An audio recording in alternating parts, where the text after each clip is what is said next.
저번에 한 번 치료했는데 왜 계속 저리고 아파요? 구독, 좋아요 부탁드릴게요.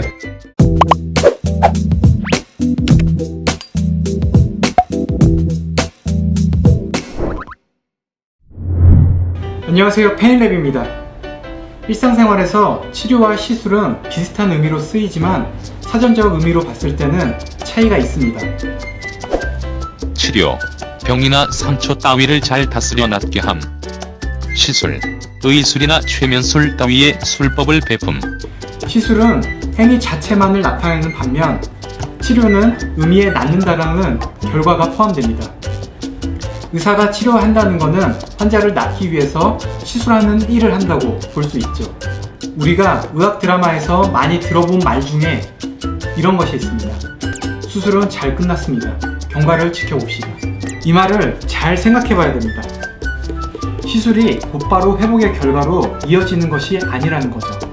치료라는 것이 회복을 포함한 개념이라고 봤을 때 치료의 시작이나 중간에 의사의 시술이 작용할 수는 있지만 치료의 마무리는 의사의 손을 떠난 채 환자의 몸에서 일어나는 것이라는 겁니다. 여러 환자분들께서 치료를 했으면 바로 좋아져야지 왜 여전히 불편하냐고 얘기하십니다. 저번에 한 번 치료했는데 왜 계속 저리고 아파요? 증상이 가벼운 경우는 시술을 하는 순간부터 통증이 많이 경감됩니다. 문제는 증상이 심하신 분들인데요.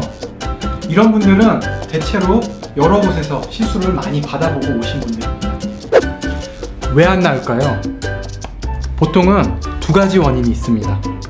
첫 번째는 시술을 받고 난 후에 환자분들이 일상생활에서 그런 증상이 나오는 원인 활동들이나 외부 충격 및 자극들이 변하지 않기 때문입니다. 예를 들어 보겠습니다. 환자분이 출퇴근을 할 때 항상 계단을 두세 개씩 뛰어내린다고 가정해 볼게요. 올해도록 그렇게 해왔고 그동안은 다치지 않으셨기 때문에 큰 문제가 없었죠. 근데 이분이 발이 부러졌다고 해볼게요. 병원에서 사진 찍고 캐스트, 깁스까지 제대로 그러고 계단을 또 뛰어내리면 어떻게 될까요? 아니 나는 평생 그렇게 계단 뛰어다녔어요. 그래도 별 무리 없었어요. 살살하면 되잖아요. 왜 안 된다는 거예요? 지속적으로 충격이 가게 되면 또 다치시게 됩니다.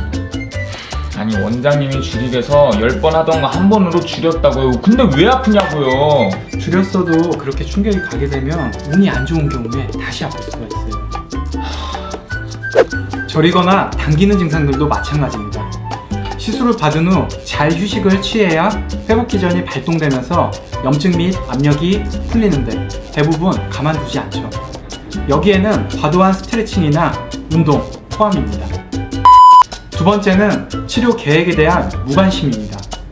염증이 심하다면 한 번에 좋아질 수 있는 범위도 정해져 있기 때문에 저 같은 경우는 침치료나 추나치료를 대부분 10회에서 20회 정도 받으셔야 치료가 완료된다고 말씀드립니다. 이게 바로 치료 계획입니다. 근데 1, 2회 정도 받으시고 에이 효과 없네 하시는 분들도 적지 않습니다. 적어도 불쾌한 증상을 겪어오신 기간에 10분의 1 정도는 치료 기간으로 잡는 게 좋습니다. 불쾌한 지 얼마 안 됐으면 금방 회복되겠죠. 방금 환자분께서는 전형적으로 치료와 시술을 착각한 경우이죠. 이건 환자분께서 치료를 중간에 포기하는 경우입니다. 환자분들께서 치료를 받으러 가시면 시술만 받는 게 중요한 게 아니고 치료 계획에 대해서 잘 설명을 듣고 일상생활에 대한 티칭을 받는 것도 중요합니다. 원래 치료의 기본 전제 조건은 침상 안정입니다. 치료 후에 침대에 누워서 잘 쉬시라는 거죠. 내가 이렇게 맨날 누워서 쉬면 돈은 누가 버냐고요. 정말 지극히 의사의 입장인 건 이해합니다. 현대인분들이 일이 많고 바쁜데 계속 쉬라는 건 무리가 있죠.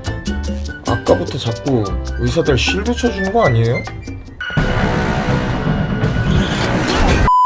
저는 결코 의료인의 입장을 절대적으로 옹호하려는 것이 아닙니다.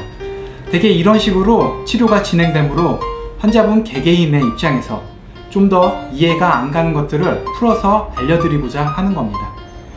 그러니 시술 후에는 일상생활을 하면서 손상되는 게 더 크지 않도록 조금만 일하시는 시간을 줄여주시는 것도 분명 도움이 될 수 있다 정도로 이해해 주시면 되겠습니다. 지금까지 페인랩이었습니다.